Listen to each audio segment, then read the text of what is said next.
o la concentración de pago en los asalariados, yo voy a concentrar el pago, ¿no es cierto?, los recursos o los factores productivos a través del salario. Y que cuando tengo una empresa, un sector productivo que concentra el uso del capital, voy a concentrar el pago de los recursos, ¿no es cierto?, a través de los flujos o servicios del capital. Entonces, vamos a tener en un origen una de las dos industrias, por nomenclatura, generalmente se usa acá el origen de la industria intensiva en capital y acá el origen de la industria intensiva en mano de obra. Dentro del plano de factores se va a mover en forma positiva y ascendente aumentos de producción de la industria intensiva en capital y se va a mover desde arriba hacia abajo la industria intensiva en mano de obra. Como ustedes podrán imaginar, al ser esto un plano factorial, uno puede tener múltiples soluciones de equilibrio. Entonces yo tenía dibujada la cajita acá y la borré por lo siguiente, porque voy a tener que rayarla un poco más. Dijimos que vamos a tener L y capital en los dos ejes verticales y L en los dos ejes horizontales. El tamaño de la caja va a ser proporcionalmente de acuerdo a la cantidad de volumen de factores que hay. Si aumenta la cantidad de L o es mayor la cantidad de L, la caja es más rectangular. Si aumenta la cantidad de capital o disminuye la cantidad de capital, la caja se vuelve un poquito más flaquita, ¿ya? Partimos diciendo que si las razones de uso están definidas y sabemos que la industria X es intensiva en capital, consume todo el capital disponible y ciertas unidades de mano de obra como máximo. Y que la otra industria que es intensiva en mano de obra consume todas las unidades de mano de obra y un poquitito de capital en relación, ¿no es cierto?, a su tasa de uso de factores. Y los puntos de equilibrio productivo se van a dar en aquellos puntos donde las isocuantas, me complico chiquito y creo que tiene que llegar a una, ¿cómo se llama?, tangente, donde las isocuantas lleguen a un punto de solución donde se emplean todos los factores productivos dentro de la caja. A ver si tengo un plumón de otro color. Cuando se produce el ajuste o el cambio, como el que se produjo en el caso de Lerner y Peirce, y baja la relación W partido por R, lo primero que pasa, dijimos, es que la industria I libera factores, porque reduce capacidad productiva. Por lo tanto, la razón de uso de X se mueve aumentando relativamente la cantidad contratada de mano de obra, porque ya tiene consumido todo lo del capital. Y en forma análoga, la industria I libera unidades de mano de obra y se hace relativamente un poquito más intensiva en capital. Por lo tanto, su razón de uso se mueve hacia un punto un poquito más abajo. Y la solución de equilibrio, por ejemplo, queda en el cruce de las nuevas razones de uso, supongamos por ahí. Cuando esto empieza a pasar dentro de la caja, uno empieza a construir una set, ¿no es cierto?, un conjunto de puntos de equilibrio donde en cada puntito se cumple que la tasa marginal de sustitución técnica de Y se iguala con la tasa marginal de sustitución técnica de X, y esto se relaciona con un cierto nivel de salarios relativos de mano de obra sobre capital en cada uno de estos puntos. Cada vez que cambie la razón de precio, acuérdense que cuando estamos midiendo razón de precios así, estamos midiendo ratio. Entonces decimos, no sé, estoy pagando 100 sobre 50, entonces en el fondo tengo un ratio de 2 veces, ¿no es cierto?, lo que me cuestan unidades de trabajadores sobre capital, o viceversa, ¿ya? Entonces cada vez que esa razón de cambio se ajuste, efectivamente, Gerardo, se va moviendo la razón de uso en relación a eso. ¿De qué va a depender que se pueda mover la razón de uso? De acuerdo a las cosas que hemos visto. De la tecnología que utilice cada una de las industrias, de la elasticidad de sustitución, qué tan sustituto es un factor del otro y cómo puedo ir demandando los distintos factores productivos. Entonces me ajusto a elementos de productividad asociados, ¿no es cierto?, a la estructura.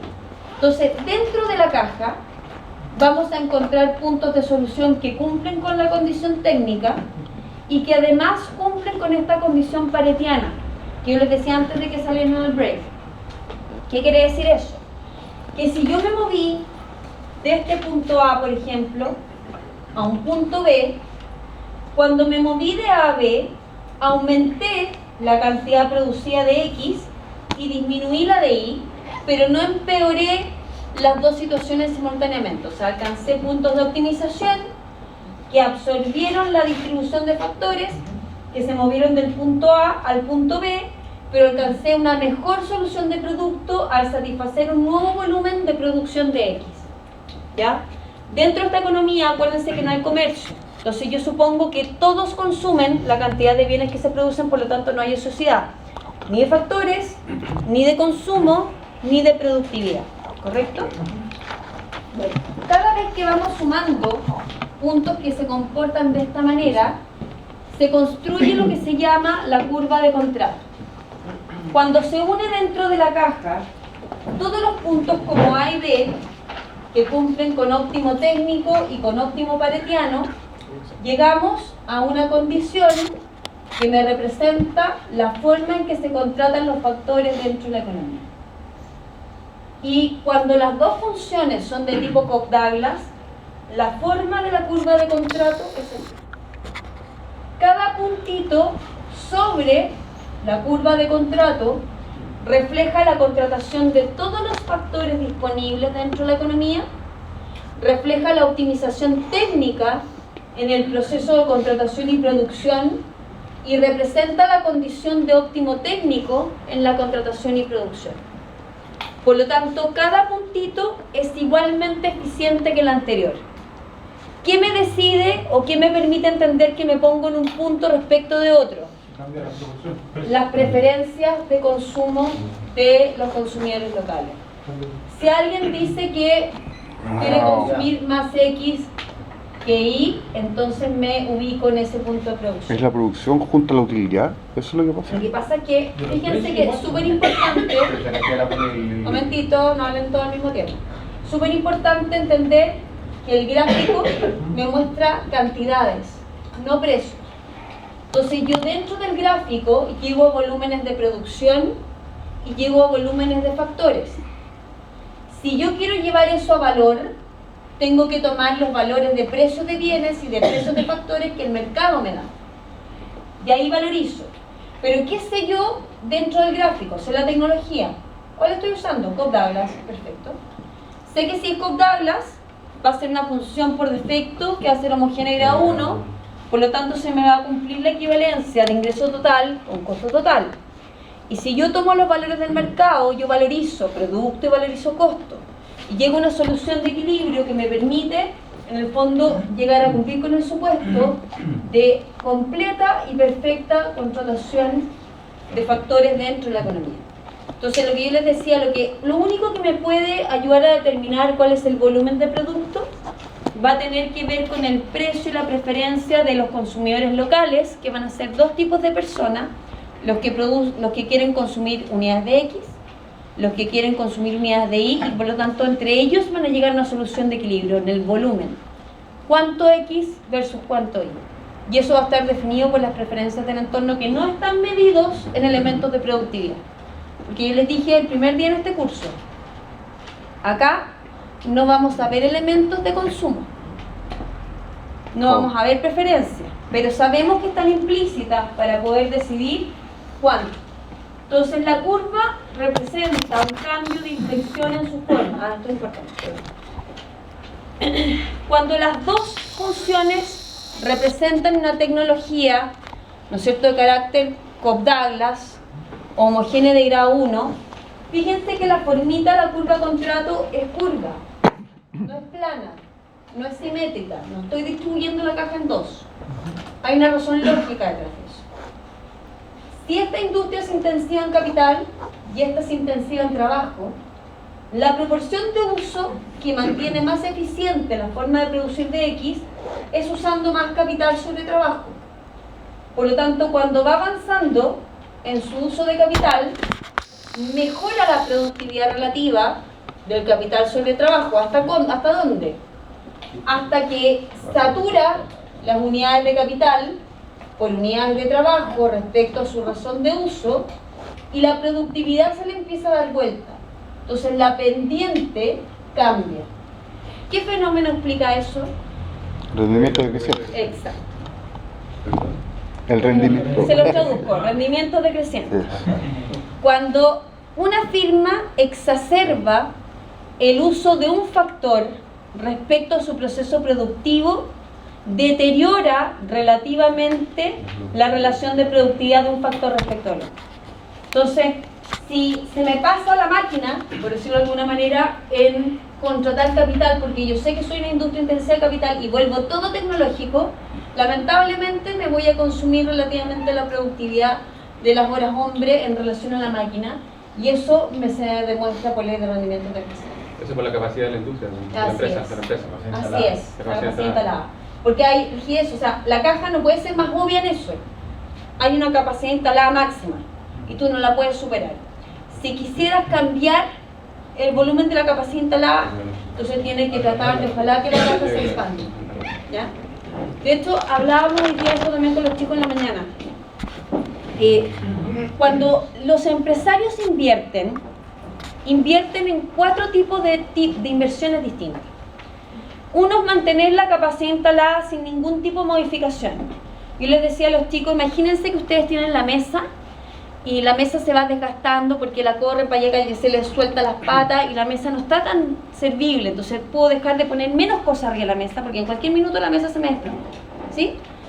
Si yo no invierto en mantener la mesa a una capacidad que me permita mantener cosas, mi capacidad de uso de este elemento se pierde en el tiempo. Por lo tanto, una inversión súper básica es mantener la capacidad operativa de las cosas sin modificación. Primer tipo de inversión. Segundo tipo de inversión va asociado a mejorar la capacidad instalada productiva, es decir, amplifico la posibilidad de generar productos.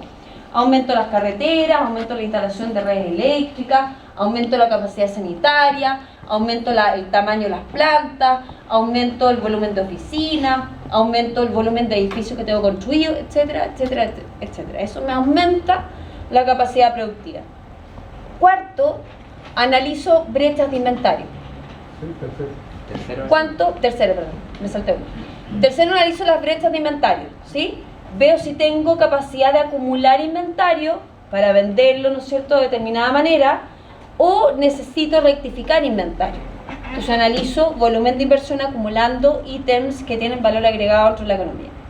Y el cuarto es la inversión en portafolio, cartera. O sea, puedo en el fondo generar unidades de rentabilidad asociadas a posturas de inversión que buscan especulación, arbitraje, brechas de precio, etc. Asimetrías de información. Entonces, cuando uno ve que la capacidad productiva medida en unidades de capital, que representan todas estas cosas que estoy hablando, y unidades de mano de obra que representan una serie de otras cosas, si esto está fijo y yo quiero crecer en volumen, necesito aumentar la dotación de factores. ¿Ya? Y ahí también puede tener sentido lo que decías tú, Diego. ¿Pero qué disminuiría la producción marginal? No necesariamente. Depende. Si tú dejas todo constante y solo aumentas volúmenes de factores y no incorporas el concepto de productividad, puede ser que se te diluya el efecto, ¿ya? Porque en el fondo efectivamente hay un proceso de desgaste en el aporte productivo final. Pero si tú conviertes la nueva cantidad de aporte, uno dice, ok, traigo factor mano de obra, pero traigo talento, ¿sí? Ese talento de alguna manera me mejora el conocimiento específico y tiene efecto en productividad distinto. Entonces, va asociado a medir otros efectos en carácter de tecnología, ¿ya? Entonces, básicamente quería que reflexionaran sobre eso, que la forma de curva de contrato tiene una relación directa y bastante clara respecto de lo que es la ley de rendimientos decrecientes y los aportes relativos de productividad. Por lo tanto, estamos midiendo rendimientos relativos al factor dentro de la curva. ¿Eso solamente hay funciones homogéneas de cada uno?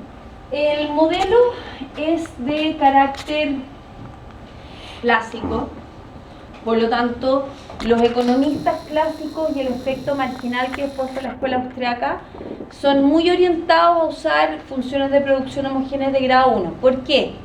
Porque suponen lo que conversábamos antes, que a medida que el tiempo pasa, los actores económicos supuestamente se ponen racionales.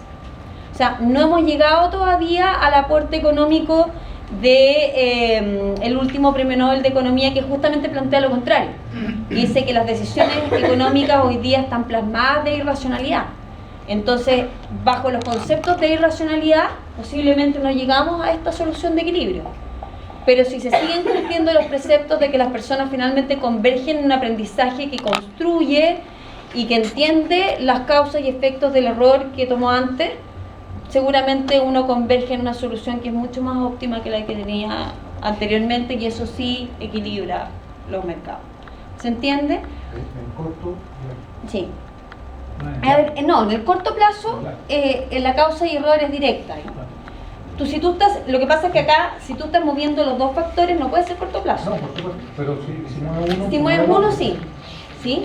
Pero eso te va a permitir medir el efecto del rendimiento relativo, no del retorno al factor. Entonces vas a poder medir la tasa de aporte de uno respecto del otro. Esa es la gran diferencia entre corto y largo plazo. Mediano y largo. Exacto.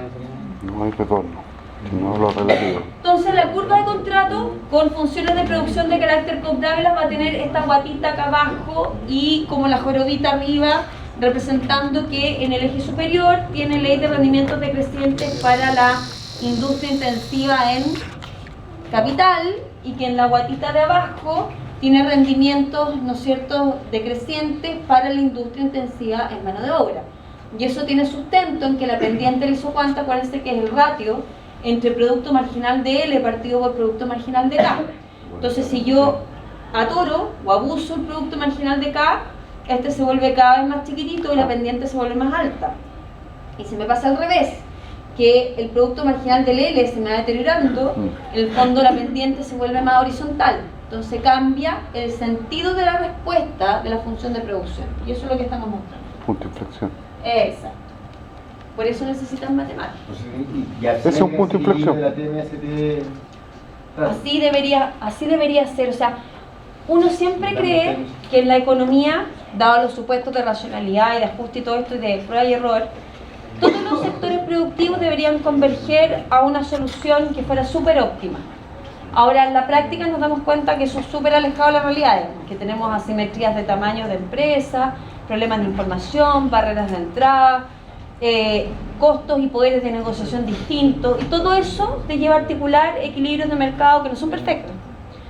Todo esto supone que el acceso a información es fluida, que todos somos racionales, que no nos equivocamos, que estamos buscando optimizar, y que las economías ojalá llegasen a una solución de distribución de factores que fuese lo más óptimo posible, ¿ya? Lo cual debería ir cambiando en el tiempo también. O sea, las economías podrían partir de situaciones que son súper artesanales, por ejemplo, muy intensivas en mano de obra, y en la medida que vayan aumentando y mejorando los procesos, las economías deberían ir evolucionando hacia procesos productivos más industriales y con más inversión en capital. O sea, es la lógica, ¿ya? Y uno ve que muchas veces en el proceso no necesariamente pasa eso ni en todas las industrias, ni en todos los sectores, ni en todas las economías, ¿ya? Eso tiene que ver, influye también la política, por ejemplo, en todo eso. Mucho. Porque si hay economistas a cargo, por ejemplo, en el país, ¿cómo se explica entonces que no se cumpla por Mira, voluntad más que nada? yo les voy a dar un ejemplo concreto. Hoy día en la mañana, hoy tuve una clase muy instructiva con mi alumno en la mañana hoy día, encuentro que fue una buena clase.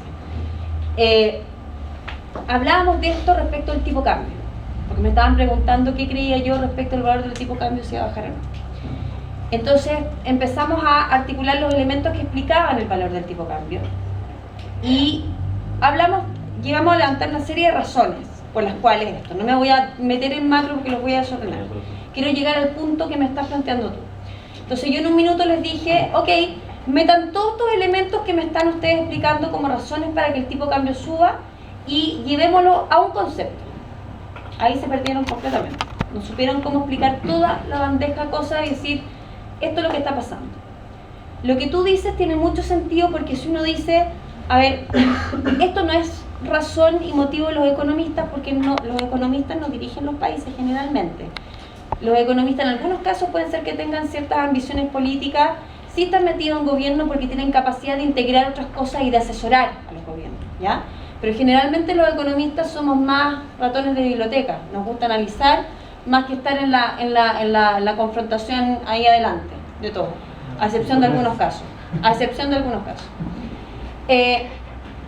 Pero pasa lo siguiente, no es que el economista de acá sepa menos que el de Argentina, o sepa menos que el de Estados Unidos, o sepa menos que el de Europa. De hecho, casi todos somos formados con las mismas teorías y con los mismos enfoques y todo lo que hemos estudiado hace poquito, el nuevo modelo econométrico, no hemos enfrentado la misma metodología. Entonces, no es un tema de capacidad.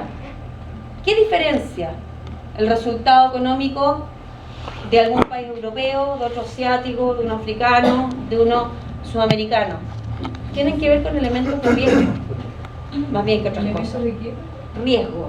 Los gobiernos, de acuerdo a sus sesgos y a su manejo administrativo y a las presiones políticas y al lobby político y al no querer perder capital político, toman decisiones populistas sobre razonables, la mayoría de los casos.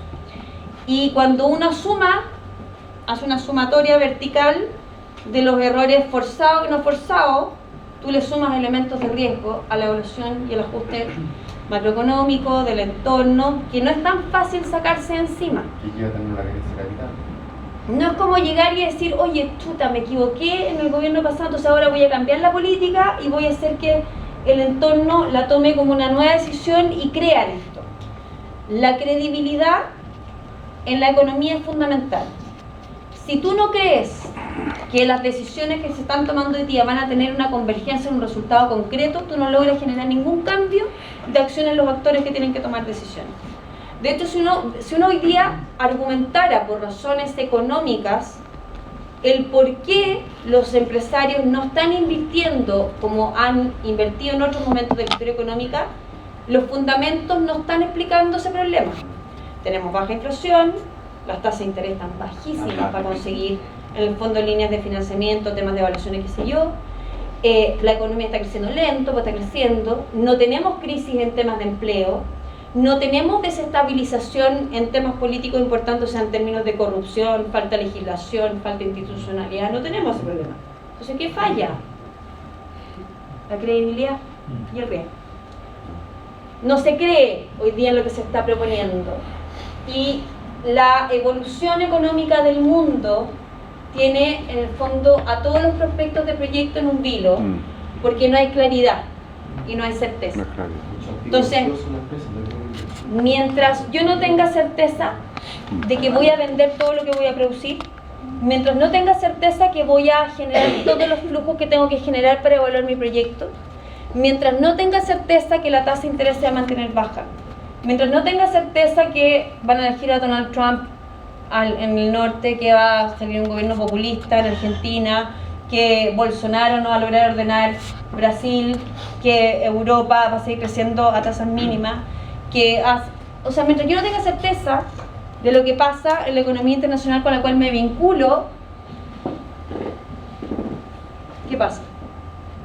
Detengo todos mis manejos de inversión hasta que tenga certeza. Por lo tanto, todos estos elementos finalmente, y en muchos de los casos, se fundamentan en riesgo. ¿Ya?